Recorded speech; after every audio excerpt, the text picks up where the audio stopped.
Selamat pagi, nama saya Leonardo Ariebowo. Saya di sini mau mempresentasikan tugas besar saya.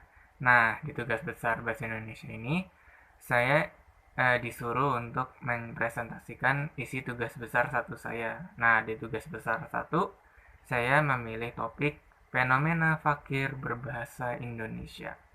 Nah, latar belakang penelitian saya adalah pada dasarnya, bahasa adalah alat yang digunakan manusia untuk berkomunikasi dengan manusia lain.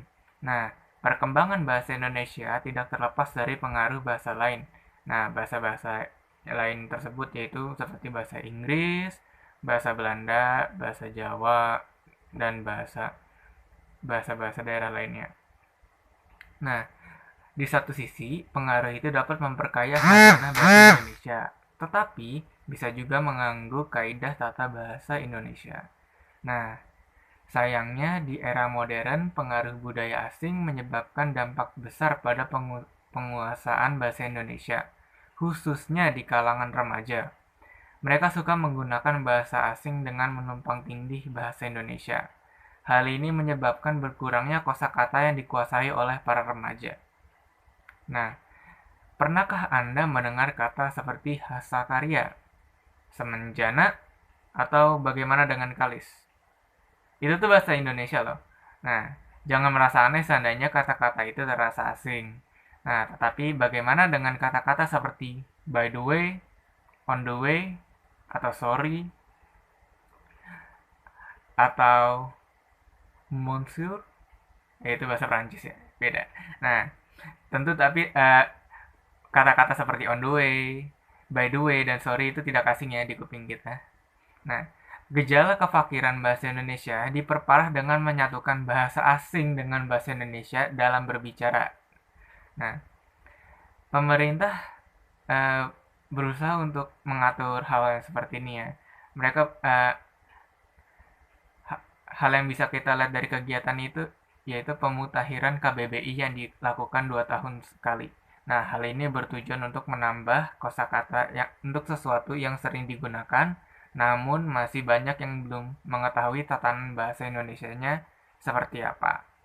Nah, ya mengenai dampak penggunaan bahasa asing ya namanya berdampak pasti ada dampak positif dan dampak negatif. Nah, saya mau ngebahas dampak negatif dulu nih. Dampak negatifnya itu yang pertama, mencampur kosakata bahasa asing dengan bahasa Indonesia membentuk kalimat yang tidak baku. Yang kedua, mengurangi nilai bahasa Indonesia sebagai bahasa pemersatu. Dan ketiga, akan membuat stigma bahwa bahasa asing lebih penting dari bahasa Indonesia. Nah, ketiga hal ini buruk. Kenapa? Karena bahasa Indonesia adalah bahasa lingua franca bangsa Indonesia. Nah, seperti yang kita tahu, bahasa bangsa Indonesia ini tidak terdiri dari satu suku aja. Dan bahasanya juga, bahasa daerahnya ada ratusan. Oleh karena itu, bahasa Indonesia dibuat oleh para pemuda di tahun 28. Yang kita ketahui dan kegiatan Sumpah Pemuda. Nah, maka dari itu penting bagi kita, bagi kami, para remaja, untuk terus belajar bagaimana cara menggunakan bahasa Indonesia yang baik dan yang benar. Nah, selanjutnya dampak positif penggunaan bahasa asing. Pertama, menambah kosakata bahasa Indonesia. Nah, ya kita tidak asing dengan kata serapan lah ya. Yang kedua, memudahkan berkomunikasi dengan warga negara asing.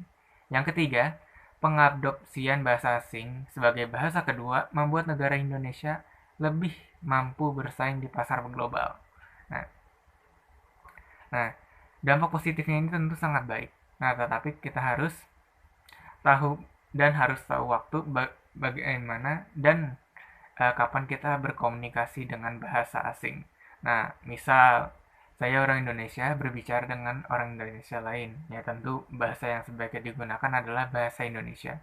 Nah, tetapi apabila saya berbicara dengan orang yang asing, ya katakanlah dari orang Cina dan sebagainya, maka diperkenankan saya untuk menggunakan bahasa asing seperti bahasa Inggris atau bahasa Mandarin. Nah, jadi jadi mengenai penggunaannya kita lihat waktunya ya guys. Kita harus bisa membedakan. Tidak boleh dicampur-campur. Nah, setelah saya melakukan riset itu, saya dapat membuat kesimpulan. Yang pertama itu, Ya sebenarnya saya gabung aja ya. Generasi muda Indonesia lebih mementingkan bahasa asing ketimbang bahasa Indonesia. Hal ini memiliki dampak positif dan negatif. Dampak positifnya adalah bahasa Indonesia dapat semakin berkembang mengikuti perkembangan zaman.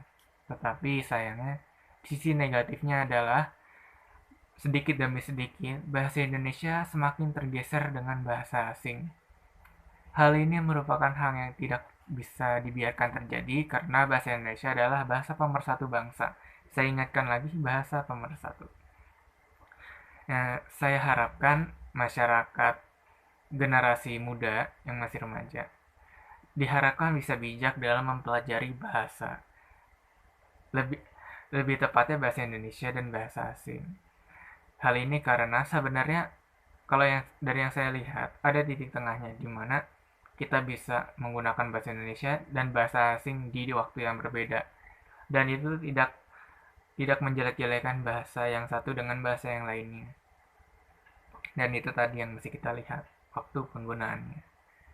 Nah, mengenai daftar referensi, saya menggunakan referensi yaitu makalah saya tugas besar 1 dan buku Diksi dan Gaya Bahasa oleh Goris Craft tahun 2004. Nah, saya mau cerita aja nih. Jadi buku ini tuh saya tahu buku ini tuh gara-gara waktu saya SMA, guru kelas 1 SMA saya tuh suka cerita tentang orang namanya Goris Craft dan buku-bukunya. Nah, saya kan penasaran tuh.